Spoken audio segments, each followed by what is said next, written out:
Hello, everybody. Today I want to cover three stories here, including Chicago, Nashville, and Joe Biden.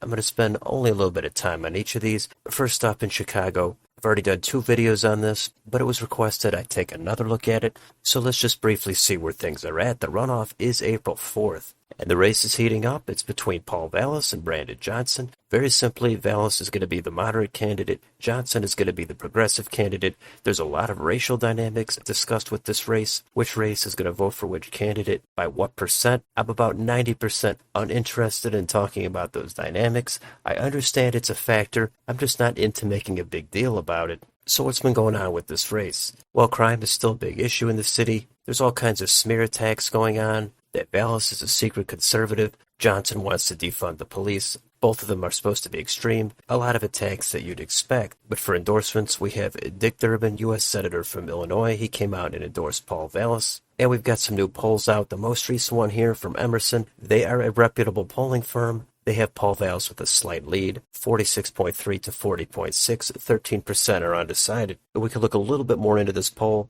Again, here's the top line, 46 to 41. Additional breakdowns show Vallas leading 52 to 41 with men. Johnson's leading 43 to 39 with women. And here's the sensationalized part, the racial breakdown. Hispanic voters favor Vallas, 57 to 30. Same with white voters, 60 to 32.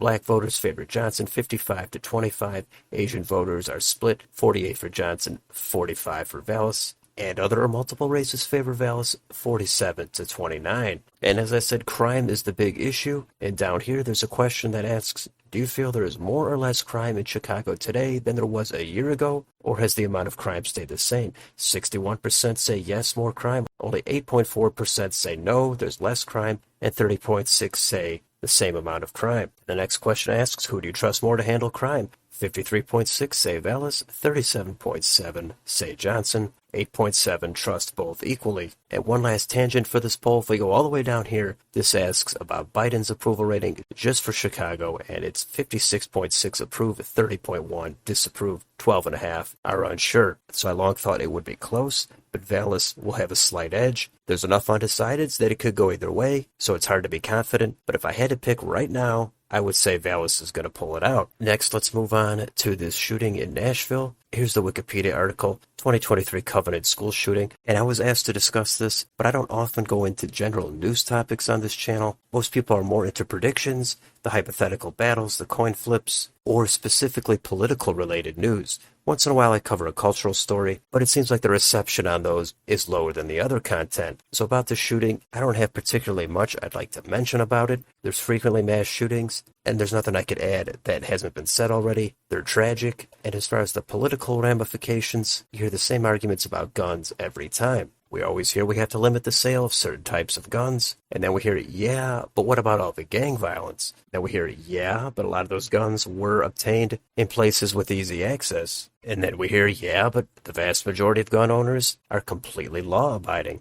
And then we hear, yeah, but if we can save some lives, we've got to take some additional steps. And then the background checks, the high-capacity magazines, the age limits, the red flag laws, it goes on and on and on. I have a lot of burnout from this. It's not to say I don't have certain views on individual aspects of it, but it's not really the kind of thing I want to opine on for this particular video. The only thing I will say that is, in general, I am highly supportive of additional mental health services. And I'm not saying that's going to solve these shootings. I'm going to say that that's related, and it's one thing that I think almost everybody would get behind. But let's get serious about it. Let's actually get some funding for it. Let's expand access. So that way, if anybody needs some help, they're going to be able to get it. Now, the perpetrator in this shooting is someone who is transgender. This is getting politicized a lot as well. I will say usually the identity of a shooter, I think, is worth mentioning. I definitely don't think all the weight should be put on it in this case, like in any other case. And it seems like a lot of people in the media and a lot of people on each side of the political aisle, they hope it's a certain kind of identity and not another kind of identity. I really don't like that.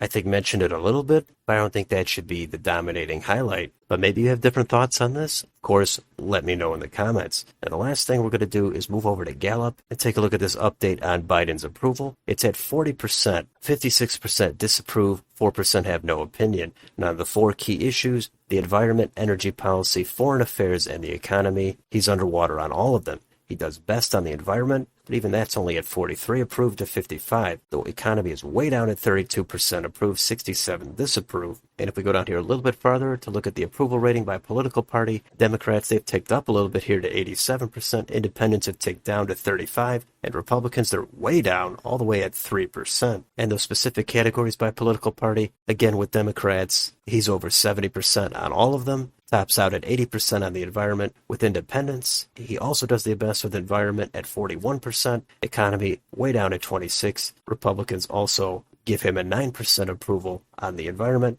And then down at the bottom, tied with 4%, is the economy and energy policy. So the reason I mention this is Gallup, they usually have a large sample size, comprehensive enough analysis to see the mood of the country, and these are generally pretty bad numbers for Biden. Usually the only thing I see him getting a positive approval rating on is the coronavirus, and that issue has pretty much subsided over the past 6 to 12 months. It's not completely gone, but these other things I think are more on the forefront, and there's plenty of time before the next election. We don't even know if Biden is for sure going to run, and when he does announce, that would probably boost his approval slightly, but these are bad numbers. And then you combine that with Kamala Harris's low approval ratings, and you'd wonder, how could this guy possibly get reelected? But then you look over at the Republican side, and there is a lot of chaos there. You've got Donald Trump possibly getting indicted. His approval ratings are also pretty bad. He's much more polarizing. He has a lot of strong supporters and a lot of strong opposition. But I have seen him leading Biden in some of the head-to-head polls. Of course, it's way too early, and it's anecdotal at this point. Look more into that down the road when the race really takes shape. But it does seem like whoever does win the next election at this point, if it is between Trump and Biden, they're both going to be despised by most of the electorate, but one of them is going to be just slightly more despised than the other, enough to lose election, and then have the winner let it all go to their head and think that the country is behind them. So I will leave it there for now on these three stories. Just a brief recap of all of them, a little bit of my thoughts on each. Let me know in the comments, what do you think about either of these stories? Let me know down below. On your way out, don't forget to like, share, and subscribe. Thanks for watching, and I'll see you next time.